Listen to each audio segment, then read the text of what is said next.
The call came in at 6:47 on a Thursday morning in March of 2024, the kind of spring dawn where frost still clings to windshields, and the sky holds that particular shade of grey that makes everything feel suspended between seasons. Detective Sarah Chen had been with the Albany Police Department for 19 years, but she would later say that when her phone lit up with Captain Morrison's number before 7 a.m., she knew. You work cold cases long enough, you develop an instinct for when the waiting is finally over. What she didn't know, what nobody could have anticipated, was that the name Morrison was about to say would tear through Albany, New York like a fault line, splitting the community's understanding of itself into before and after. Because sometimes the monster doesn't hide in shadows. Sometimes he coaches Little League and serves on the school board and lives 3 blocks from where a girl vanished on an October afternoon 19 years earlier, October 14th, 2005. The day started ordinary in the way that would later become unbearable to remember. 16-year-old Jessica Marie Hartwell woke up at 6:30 a.m. in her bedroom on Maple Street, the one with the Coldplay poster and the collection of snow globes from family vacations arranged on the windowsill. Her mother, Linda, heard her singing in the shower, some pop song from the radio that Linda couldn't name but would never be able to forget, the last music her daughter would make. Jessica had cross-country practice after school, then planned to study at the library for her SATs. She wanted to go to Cornell, maybe study veterinary medicine. She had already started volunteering at the animal shelter on weekends, coming home with stories about the dogs, her jeans covered in fur that Linda would find later, preserved in a plastic bag in Jessica's closet, unable to wash them, unable to throw them away. Jessica left the house at 7:42 a.m. Linda watched from the kitchen window as her daughter walked to the corner where she'd catch the bus, the early morning light making everything look clean and possible. Jessica wore her blue North Face jacket and carried her backpack, the same routine she'd followed every school day since September. Linda would replay this moment 10,000 times, the ordinary goodbye, the casual love you called through the screen door, the assumption that this was just another Thursday in a series of Thursdays that would stretch forward into Jessica's future, into college and career, and maybe someday children of her own. Linda didn't run after her. She didn't insist on a longer hug. Because why would she? How could she know that her daughter had exactly 9 hours and 18 minutes left to live? The school day passed without incident. Jessica sat through English and calculus and history, took notes in her careful handwriting, ate lunch with her friends Megan and Ashley, talked about the upcoming homecoming dance. Her teachers would later describe her as engaged, cheerful, typical. At 3:15 p.m., she attended cross-country practice, ran her usual route through the trails behind the school. Her time good, not exceptional. Coach Davidson saw her leave the locker room at 4:52 p.m., hair still damp from the shower, that blue jacket zipped against the cooling October air. The library was 6 blocks away. Jessica started walking. 3 of her teammates saw her heading east on Washington Avenue. A neighbor, Mrs. Patricia Coleman, was raking leaves in her yard and waved to Jessica as she passed. Patricia would be the last person to see Jessica Marie Hartwell alive, and that wave, that ordinary gesture of small-town familiarity, would haunt her nightmares for years. Jessica never made it to the library. When Linda called at 7:30 p.m., confused because Jessica always checked in and dinner was getting cold, the librarian said she'd never come in. The first fingers of panic touched Linda's heart, cold and definite.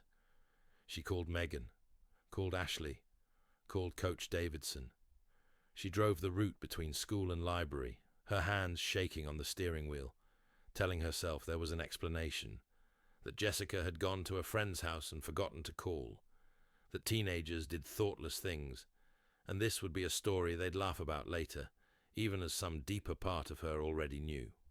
By 8:15 p.m., Linda called 911. By 9:30 p.m., Albany police had officers searching the route. By midnight, The search had expanded to include K-9 units and volunteers from the neighborhood. By dawn on October 15th, Jessica's face was on the morning news, and Albany understood that something terrible had entered their town. The investigation consumed Albany. Detective Robert Pacheco led the case, a 23-year veteran who had worked exactly 2 homicides in his career, because Albany wasn't that kind of place. They interviewed everyone who might have seen Jessica that afternoon. They reviewed security footage from businesses along Washington Avenue, but 2005 was before cameras were everywhere, and the footage they had was grainy, incomplete. They found Jessica's backpack in a dumpster behind a closed gas station, 2 miles from where she was last seen. Her phone was inside, turned off. Her wallet, with $23, was still there. Whatever had happened, robbery wasn't the motive. Pacheco's team worked around the clock, running down every lead, every possible sighting. Tips flooded in. A girl matching Jessica's description at a rest stop 30 miles away. A suspicious van in the area. A drifter who'd been seen near the school. Each lead dissolved into nothing. On October 21st, 7 days after Jessica disappeared, a man walking his dog along Norman's Kill Creek found her body in a culvert beneath an abandoned railroad bridge. She'd been strangled. The medical examiner, Dr. Raymond Chen, estimated she'd been dead since the day she vanished, killed within hours of leaving cross-country practice. There was evidence of sexual assault. Her blue jacket was missing, never recovered. The location was remote, accessible only by a narrow dirt road that most people didn't know existed. Whoever put Jessica there knew the area, knew where a body could rest undiscovered for days. The discovery shattered whatever fragile hope Linda and Jessica's father, Michael, had been clinging to. Their daughter was gone, and now the question transformed from where is she to who did this, and how do we live in a world where this is true? Detective Pacheco assembled a task force. They processed the crime scene with everything 2005 forensics offered. They found tire tracks, took impressions, but the tracks matched a common tire type used on thousands of vehicles in the region.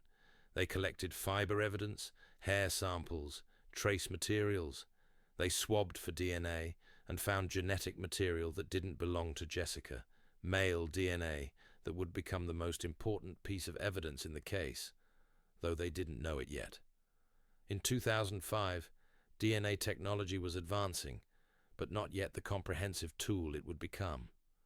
They ran the sample through CODIS, the FBI's combined DNA index system, looking for a match with known offenders. Nothing came back. The DNA was unidentified, belonging to someone with no criminal record, someone who had never given law enforcement a reason to collect their genetic information. They looked at registered sex offenders in the area. Albany had 17 at the time, and each one was interviewed, alibied, investigated. They looked at Jessica's life for anyone who might have fixated on her. They examined her computer, her email, her MySpace page, searching for online predators or troubling contacts. Everything was clean. Jessica had been a careful kid, aware of internet safety, not someone who took risks with strangers. They looked at family friends, coaches, teachers, anyone with access to her routine. Everyone cooperated. Everyone had alibis or wasn't a match for the profile emerging from forensic psychology consultations. The killer was likely male, likely local or familiar with the area, comfortable enough to abduct a teenage girl in a small town in late afternoon, and confident enough to dispose of her body in a location that suggested geographic knowledge. But Albany had thousands of men fitting that broad description. By December 2005, the investigation hit its first major wall. They'd interviewed over 300 people, processed hundreds of tips, worked through the physical evidence exhaustively. But without a suspect to compare the DNA against, the genetic material was just a string of markers in a database, potential without realization. The case stayed active, But as 2005 turned to 2006, the daily focus shifted. Pacheco kept the file on his desk. He reviewed it weekly, looking for something they'd missed, some connection they'd failed to make. Linda and Michael Hartwell did television interviews on every anniversary, pleading for information. Their faces, aging in annual increments, grief carving deeper lines with each passing October. Jessica's bedroom stayed exactly as she'd left it. The Coldplay poster, the snow globes, the clothes in her closet. Linda couldn't change it. Changing it felt like erasing Jessica, and Jessica deserved to be remembered exactly as she was. The years accumulated like sediment. 2006, 2007, 2008. The tips slowed to a trickle. Pacheco retired in 2010, but before he left, he sat down with Detective Sarah Chen, who'd shown particular dedication to cold cases, and walked her through every detail of the Hartwell case. He told her about the DNA, about the certainty that somewhere in Albany or nearby, a man was living his life, going to work, maybe raising a family, carrying the secret of what he'd done to Jessica. Chen promised she'd keep looking. She meant it. Every few months, she'd pull the file, review the evidence, check if there were any new developments in forensic technology that might offer a new avenue. The DNA stayed in the system, waiting for a match that never came.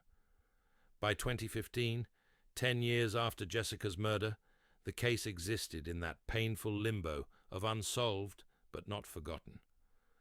The Hartwells had established a scholarship in Jessica's name at Albany High School, awarded annually to a student pursuing veterinary medicine. They attended support groups for families of homicide victims. They learned to navigate holidays, and Jessica's birthday, now marked by visits to her grave, rather than celebrations with cake and presents. Albany itself had changed, grown, new families moving in who hadn't lived through that October, who knew the story only as local tragedy, removed by time and personal distance. But for those who'd been there, who'd searched those first desperate nights, or attended Jessica's funeral, or watched Linda and Michael's faces on the news year after year, the wound stayed fresh. Justice delayed isn't just an abstraction. It's Linda waking up every morning for a decade, then 2 decades, knowing her daughter's killer is out there, unpunished, free. The breakthrough, when it finally came, arrived not through traditional detective work, but through the revolution quietly transforming forensic science. In 2018, investigators in California solved the Golden State Killer case using genetic genealogy, uploading crime scene DNA to public databases where people voluntarily submitted their genetic information to trace their ancestry. The technique was controversial, raising privacy questions, but it was also devastatingly effective. By comparing crime scene DNA to the genetic profiles of distant relatives, investigators could build family trees and identify suspects who'd never been in any criminal database. Detective Chen watched the Golden State Killer case with intense interest. She immediately thought of Jessica Hartwell's DNA sample, sitting in evidence storage for 13 years, waiting for exactly this kind of technological evolution. In March 2019, Chen got approval to upload the Hartwell suspect's DNA profile to GED Match, one of the public genealogy databases. The process wasn't quick. A genetic genealogist named Dr. Patricia Moore worked with Chen's team, analyzing the matches that came back, building family trees from third and fourth cousins who'd submitted their DNA looking for their Irish heritage or Norwegian roots, not expecting their genetic information to help solve a murder. Over months, Moore constructed a family tree, narrowing the possibilities, identifying branches where the suspect might exist. By September 2019, they had a short list of potential suspects, all connected through this genetic web, all living within a 100-mile radius of Albany. One name on that list was David Patrick Sullivan. He was 48 years old in 2019, which would have made him 34 in October 2005. He lived in Albany, had lived there his entire life. He was married, had two teenage children of his own. He worked as an insurance adjuster, a job he'd held for 20 years. He coached his daughter's softball team and his son's soccer team. He served on the Albany Unified School District Board. He was, by every outward measure, a pillar of the community, the kind of man neighbors described as helpful, friendly, always willing to volunteer for school fundraisers or community events. He had no criminal record. He'd never been arrested, never been suspected of anything, never given anyone reason to look at him twice. But genetic genealogy had placed him in the suspect pool, and Chen had learned long ago that the worst predators are often the ones who appear most normal. She began investigating Sullivan quietly, carefully. She learned that in October 2005, Sullivan had lived just 8 blocks from where Jessica was last seen. His daily commute took him past the route between Albany High School and the library. He'd owned a dark blue sedan, the general type of vehicle several witnesses had reported seeing in the area around the time Jessica vanished. Though nothing had stood out enough to get a plate number. The car had been sold in 2007, impossible to track now. But the geographic and temporal overlap was there. The opportunity existed, and most significantly, his DNA would likely match the sample from Jessica's body. Getting that DNA legally required patience. They couldn't just arrest Sullivan without probable cause, and genetic genealogy alone wasn't enough in 2019, the legal framework still evolving. Chen needed a voluntary sample or a legal way to collect his DNA for comparison. She and her team surveilled Sullivan, waiting for an opportunity. In December 2019, Sullivan attended a community holiday event at a local church. He drank coffee from a disposable cup and threw it in a trash can outside. Once Sullivan left, Chen's team retrieved the cup. The DNA on the rim was Sullivan's to discard, public abandonment, legally collectible. They submitted it for analysis, comparing it to the profile from Jessica's murder. On January 8, 2020, the results came back. Definitive match. The DNA from Jessica Marie Hartwell's body belonged to David Patrick Sullivan. Probability of coincidence, 1 in several trillion. Chen sat in the lab when she got the call, and she would later say the feeling wasn't triumph or excitement, but a kind of sick sadness. The confirmation that for nearly 15 years, Jessica's killer had been living a normal life, tucking his own children into bed, attending school board meetings, coaching softball, while Linda and Michael Hartwell spent those same years drowning in grief and unanswered questions. The monster hadn't been hiding at all. He'd been right there, visible, trusted, ordinary. The arrest required careful planning. Sullivan was respected in Albany, connected, and the accusation would be explosive. They needed overwhelming evidence, airtight documentation, to prevent any question about a rush to judgment or mistaken identity. They compiled everything: the genetic genealogy work, the DNA match, Sullivan's geographic proximity in 2005, witness statements from that October. They presented it to the District Attorney, Elizabeth Warren, who reviewed the case and authorized an arrest warrant.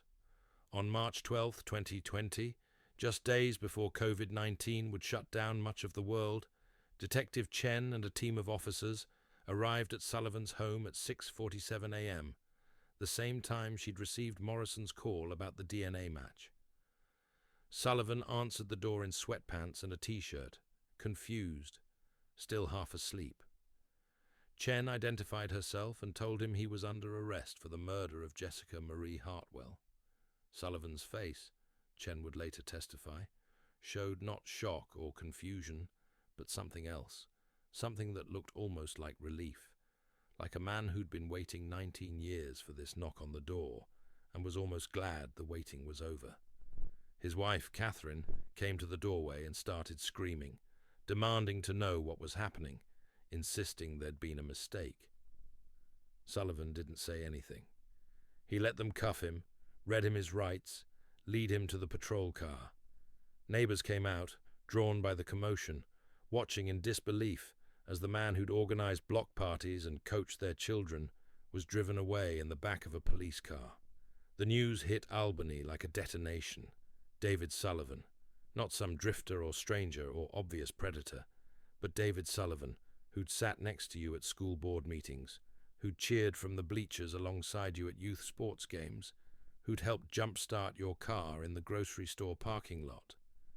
The cognitive dissonance was profound, the community fracturing between those who immediately believed the charges and those who insisted it had to be a mistake, that the man they knew couldn't possibly be capable of abducting and murdering a teenage girl.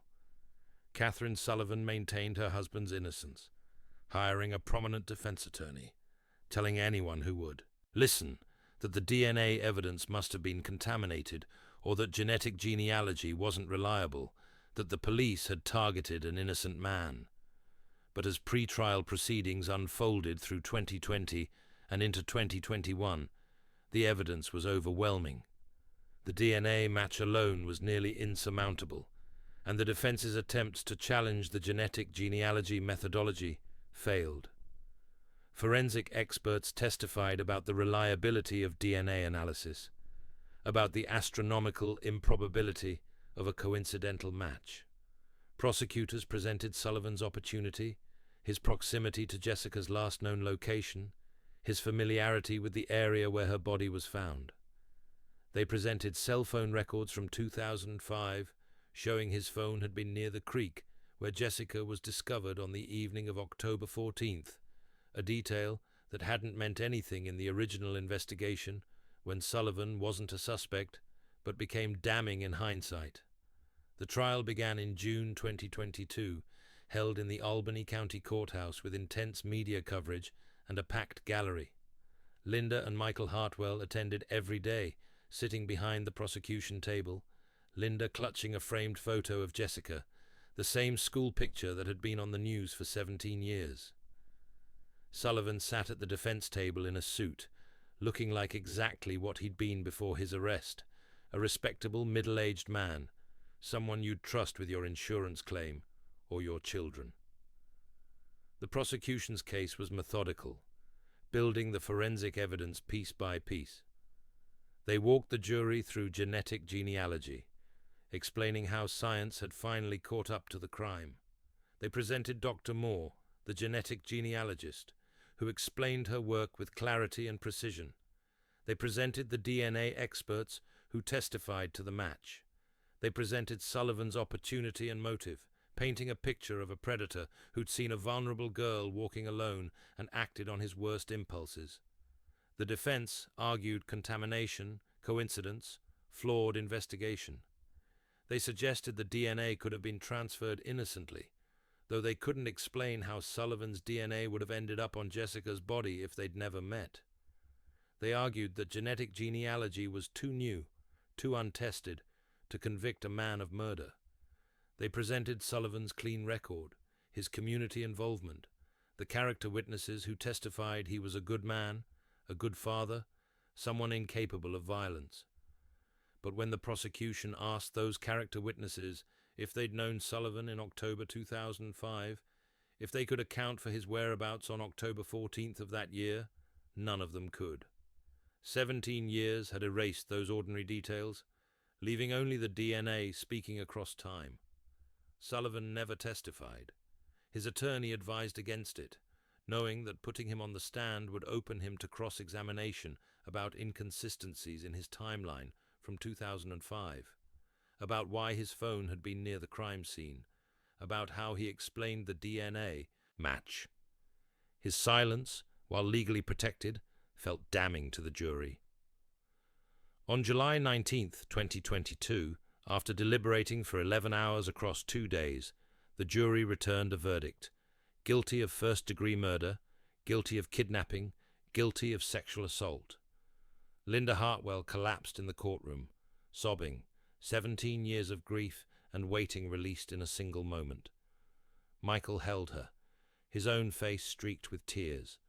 Sullivan showed no emotion, staring straight ahead as the verdicts were read, as his wife cried behind him, as the judge ordered him remanded into custody pending sentencing. At the sentencing hearing in September 2022, Linda Hartwell gave a victim impact statement. She stood at the podium, her voice shaking but steady, and spoke directly to Sullivan for the first time. She told him about the life Jessica never got to live, about Cornell and veterinary medicine, and the grandchildren Linda would never have. She told him about 17 years of waking up every morning knowing Jessica's killer was free, about the torture of that knowledge, about how his arrest had brought not joy, but a complicated relief mixed with fresh rage. She told him that she forgave him, not for his sake, but for her own, because carrying hatred was too heavy, and she'd already carried enough. Sullivan still showed no emotion, no remorse, no acknowledgement. The judge sentenced him to life in prison, without possibility of parole, the maximum sentence available under New York law. Detective Sarah Chen attended the sentencing, sitting in the back of the courtroom. Afterward, she met with Linda and Michael Hartwell, a meeting the three of them would repeat every few months, checking in, maintaining the connection forged through tragedy and investigation. Chen would later say that the Hartwell case changed how she thought about cold cases, about patience, about the importance of preserving evidence even when there's no immediate way to use it. The DNA sample collected in 2005 had waited 14 years for technology to catch up, for genetic genealogy to become viable, for the right combination of scientific advancement and investigative persistence to finally give Jessica justice. If that sample had been discarded, if Pacheco hadn't meticulously preserved every piece of evidence, Sullivan might have lived out his entire life unpunished.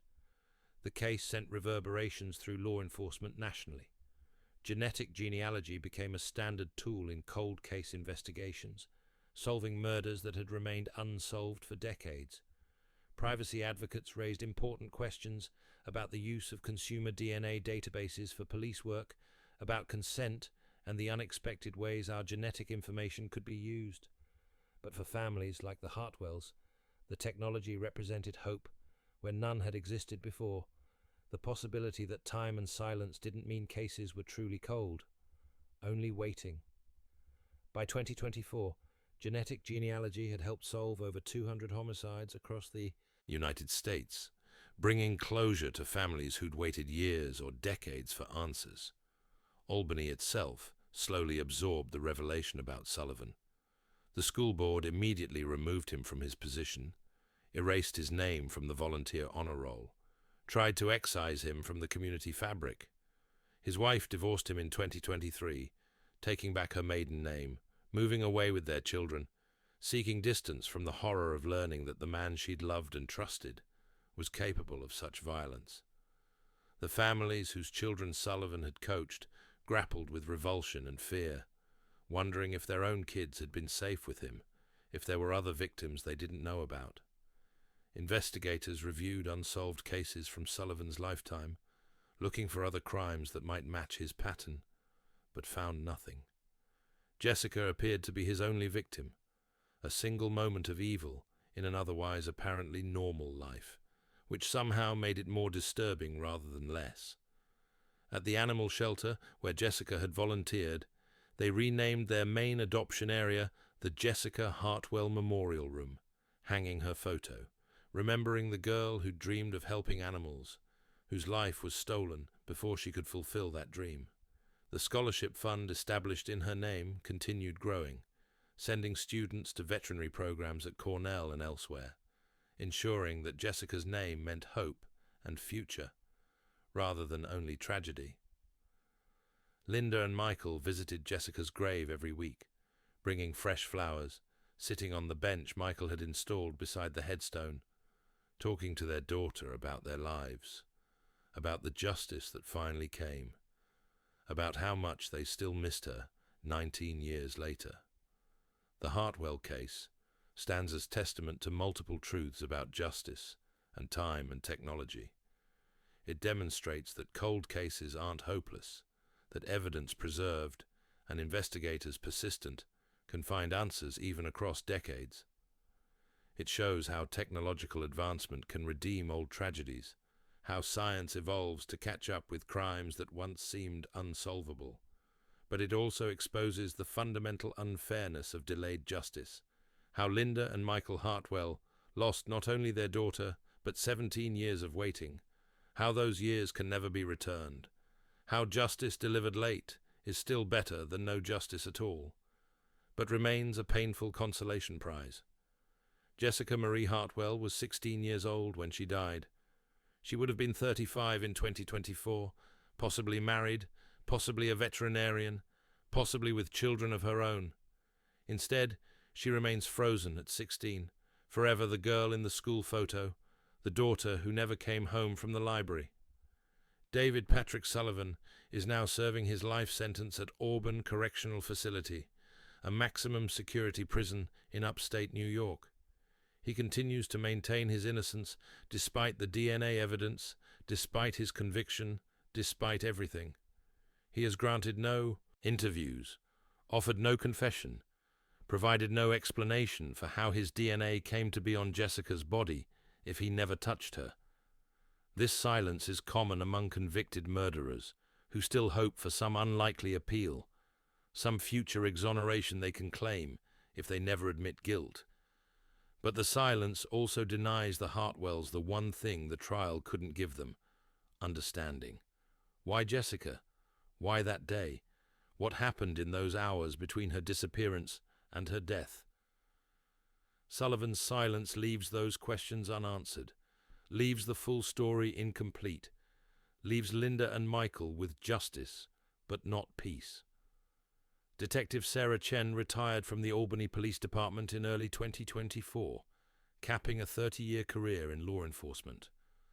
The Hartwell case was her last major investigation, and she said it represents what she loves and hates about cold case work: the incredible satisfaction of finally solving a case, of giving a family answers they'd waited years to receive, balanced against the awareness that solving it doesn't undo the crime, doesn't bring back the victim, doesn't erase the years of suffering. Chen now works as a consultant on cold cases nationally, bringing her expertise to other departments struggling with unsolved homicides. She stays in touch with Linda Hartwell, the two women bonded by their shared determination to remember Jessica not as a victim, but as a person, a girl with dreams and potential, and a future that was stolen. The story of Jessica Marie Hartwell and David Patrick Sullivan carries lessons beyond its specific tragedy. It reminds us that evil doesn't always announce itself with obvious signs, that monsters can look exactly like ordinary people, that the neighbor coaching your children's soccer team or sitting on the school board might be carrying unimaginable secrets. It demonstrates the double-edged nature of small-town trust, how the same community bonds that create safety and belonging can also make people vulnerable to those who exploit that trust. It shows how time changes the investigation landscape, how evidence meaningless in 2005 became crucial in 2019, how patience and technological advancement can intersect to solve cases that seemed permanently closed. For the Albany community, the Sullivan case forced a reckoning with their own assumptions about who commits violent crimes, about how well they really knew their neighbors, about the limits of surface-level respectability. The trauma of Jessica's murder in 2005 had scarred the town, but there was a certain comfort in imagining her killer as an outsider, a stranger passing through, someone separate from Albany itself. Learning that Sullivan had been there all along, integrated and trusted, shattered that comfort, replaced it with a more unsettling awareness that danger can emerge from within, from the familiar, from the apparently safe. Albany will carry this knowledge forward, will teach their children to be cautious, even with trusted adults, will look at their neighbors with slightly different eyes. The case also illuminates the evolution of victim advocacy and family support for unsolved crimes. In 2005, resources for families of homicide victims were limited, support groups sparse, public awareness minimal. By the time Sullivan was arrested in 2020, entire organizations existed to support cold case families, to keep their loved ones' cases visible, to advocate for continued investigation. The Hartwells became part of this network, sharing their experience with other families waiting for justice, offering the hard-won wisdom that comes from surviving years of uncertainty. They learned that healing doesn't mean forgetting, that remembering Jessica with love and fighting for her justice weren't contradictory impulses, but complementary ones, that they could honor their daughter's memory while also building new lives around the permanent absence of her. Technological advancement in forensic science continues accelerating, promising more solved cold cases in coming years. DNA phenotyping, which can predict physical characteristics from genetic material, is becoming more sophisticated. Forensic genealogy techniques are being refined and standardized. Cold case units across the country are reviewing decades-old evidence with new analytical tools, finding solvable cases that had been shelved as dead ends. Every solved case represents justice for a victim and closure for a family, but also deterrence, a message to perpetrators that time doesn't guarantee escape, that evidence preserved today might condemn them tomorrow when technology catches up. David Sullivan likely assumed that by 2010, by 2015, by 2020, enough time had passed, that he was safe. He was wrong. The annual scholarship awarded in Jessica's name continues reminding Albany of who she was beyond her murder. Every year, another student receives the Jessica Hartwell Memorial Scholarship, stands at graduation with their acceptance letter to veterinary programs, embodies the future Jessica never reached. These students don't know Jessica personally, can't remember the October she vanished, because many of them weren't born yet, but they carry forward her dream, ensure that something positive emerges from tragedy. It's imperfect compensation, inadequate replacement, but it's something, a way of insisting that Jessica's life mattered for more than how it ended, that she's remembered for her aspirations and kindness, rather than only her victimhood. Linda Hartwell turned 60 in 2023, an age when she'd imagined being a grandmother, attending Jessica's children's birthday parties, babysitting on weekends, passing down family recipes and stories. Instead, she's a mother whose only child is dead, whose grandchildren exist only as hypotheticals, whose family ends with her and Michael. The grief has evolved but never disappeared, transformed from the acute agony of early loss to a chronic ache that's simply part of her life now, like a limb that never stops hurting, but that you learn to function around. She says that Sullivan's conviction helped, that knowing he'll die in prison provides a grim satisfaction, but that nothing can return what was taken. Justice is important, she says, but justice isn't resurrection. Justice means accountability and punishment, but it doesn't mean restoration. The Albany community holds an annual memorial walk every October 14th, retracing Jessica's route from school to where she was last seen, gathering at the library she never reached to light candles and say her name. The event draws smaller crowds than it did in early years, which is natural as time passes and people move on, but a core group remains consistent, the people who can't forget, who won't let Jessica be forgotten. Linda and Michael lead the walk every year, slower now as they age, but determined. They've said that when they can't walk anymore, they hope someone else will continue it, will keep marking October 14th as significant, as a day when Albany remembers a girl who deserved so much more than she got. Detective Pacheco, who led the original investigation and retired before the case was solved, lived to see Sullivan's conviction. He attended the trial in 2022, sitting in the gallery watching the case he'd worked 16 years earlier finally reach resolution. He told reporters afterward that solving cold cases requires preserving everything, assuming future technology will be smarter than current technology, maintaining hope even when there's no logical reason for it. He said he'd always believed they'd eventually catch Jessica's killer, though there were years when that belief felt more like faith than reason. Seeing Sullivan convicted vindicated that faith, proved that patience and preservation matter, that detectives who keep files organized and evidence protected do work that might not pay off for decades, but eventually might save the case. The legal questions raised by genetic genealogy continue being debated and refined.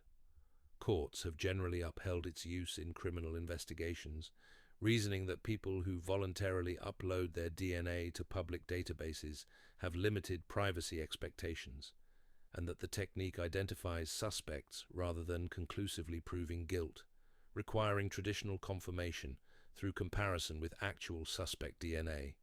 But the debates continue about appropriate protocols, about which databases can be used, about how to balance effective policing with privacy rights. These are important conversations, necessary guardrails for powerful technology. But for Linda Hartwell, the abstract debates feel distant from the concrete reality that genetic genealogy gave her daughter justice when nothing else could. As of late 2024, David Sullivan has exhausted his initial appeals, all denied, his conviction affirmed at every level. He has additional appeal options remaining, but legal experts consider them unlikely to succeed, given the strength of the DNA evidence. Unless something extraordinary happens, he will spend the rest of his life incarcerated, will die in prison, will never again coach a softball game or attend a school board meeting or live freely in Albany. This is the outcome the justice system intended, the punishment deemed appropriate for his crime.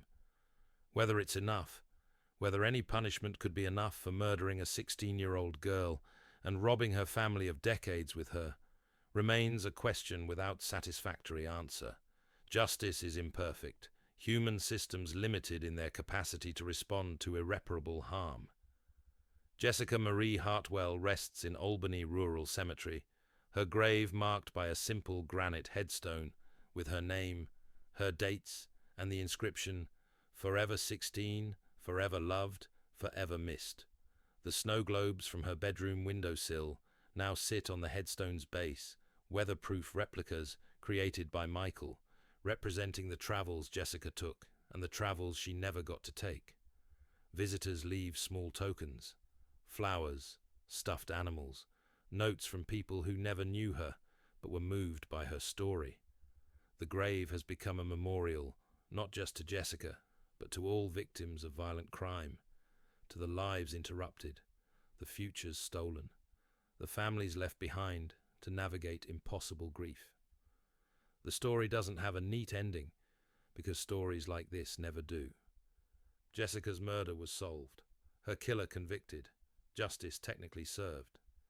But Linda and Michael Hartwell still wake up every morning in a house missing their daughter's presence, still navigate holidays without her, still wonder what she'd be doing now, who she'd have become, what her voice would sound like at 35 instead of frozen at 16. The conviction brought closure to the investigation, but not to the grieving, which continues as long as they live, as long as memory persists. They've learned to carry it, have built meaningful lives around the permanent wound, but the wound remains, will always remain, until they join Jessica in that cemetery and the family is finally complete again.